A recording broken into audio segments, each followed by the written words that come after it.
ওরা কি করতে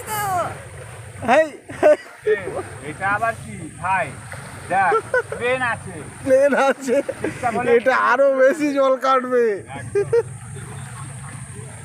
তবে ওই যে মাঝখানেরটা গেল বিরাট জল কাটাচ্ছিল, সামনে অতটা অত জল নেই।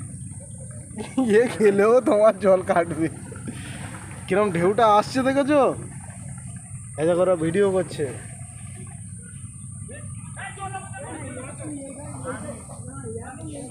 একাকী পথের প্রতীক ড্রাকুলা বসে আছে নদীর পাড়ে। ড্রাকুলা সেখান দিয়ে নদী খুব সুন্দরভাবে দেখা যাচ্ছে। আর দেখতেই পাচ্ছ মেঘটা যেন আবরণ করে আছে।